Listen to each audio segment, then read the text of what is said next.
हरे कृष्ण। जय जगन्नाथ।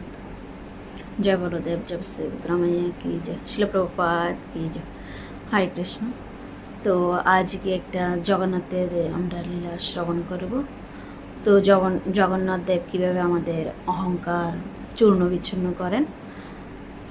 তো একবার মিথিলাতে একজন শাস্ত্রজ্ঞ ছিলেন। তো উনি খুব সুন্দর শাস্ত্র অধ্যয়ন করতেন, উনি প্রতিদিনই শাস্ত্র পড়তেন। তো উনি পড়তে পড়তে এক জায়গায় জগন্নাথের একটা শ্লোকে পড়তে দেখতে পেলেন যে জগন্নাথ দেব স্বয়ং বলেছেন যে কেউ যদি একবার জগন্নাথকে গুন্ডিচা মন্দিরে দর্শন করে তাহলে তার আর পুণ্যজন্ম হয় না এবং সে জন্ম মৃত্যুর চক্র থেকে এবং সে জন্ম মৃত্যুর আবর্তন থেকে মুক্ত হয়ে ভগবত ধামে ফিরে যেতে পারে। তো উনি সেটা পড়েছেন, কিন্তু উনি জগন্নাথের কথাটা বিশ্বাস করতে পারলেন না। তো উনি সেজন্য জগন্নাথকে দর্শন করার জন্য উনি যথারীতি মন্দিরে গিয়েছেন।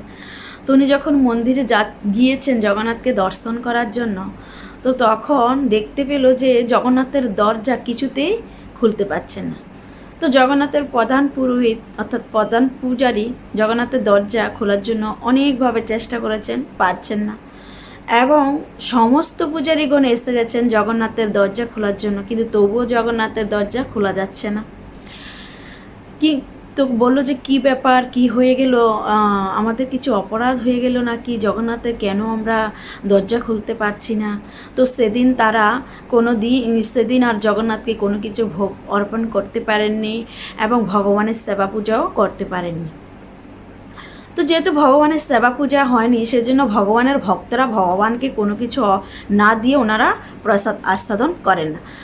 তো সেজন্য ওনার রাতে প্রধান পূজারী উনি রাতে জগন্নাথ ওনার স্বপ্নে এসেছেন এবং জগন্নাথ ওনাকে বলছেন যে উদয়নয়ন আচার্য নামে একজন পাপিষ্টি অহংকারী ব্যক্তি এসেছে, সে যতক্ষণ পর্যন্ত এই স্থানে থাকবে ততক্ষণ পর্যন্ত আমি দরজা উন্মোচন করব না, আমি কাউকে দর্শন দান করব না।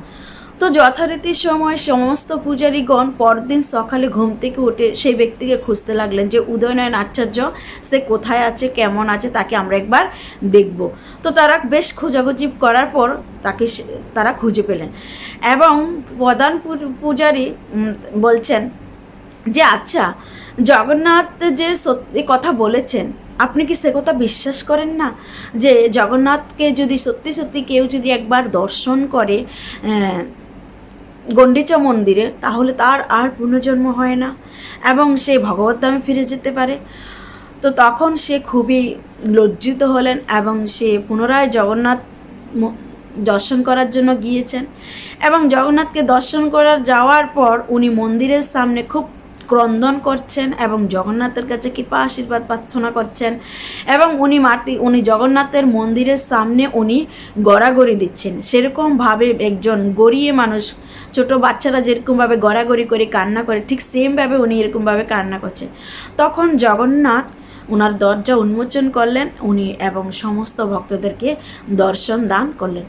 তো আমরা কখনোই কোনো কিছু নিয়ে অহংকার করব না। কেন, এটা একটা কথা। আরেকটা কথা হচ্ছে যে আমরা সবসময় চেষ্টা করব যে ভগবান উনি হচ্ছেন ভগবান, মানে ভগবান বলতে যার কাছে সমগ্র ঐশ্বর্য, সমগ্র বীর্য, অর্থাৎ যার মধ্যে 64 গুণ সম্পূর্ণ, 64 কলা সম্পূর্ণ, তিনি হচ্ছেন ভগবান। তো সেজন্য সেই ভগবানের কথা আমাদেরকে খুব সুন্দরভাবে বিশ্বাস করতে হবে এবং আমাদের সেটা হৃদয়ে ধারণ করতে হবে। জয় জগন্নাথ, জয় জগন্নাথ, জয় বলদেব, জয় সুভদ্রা। শিল প্রভুপাদ।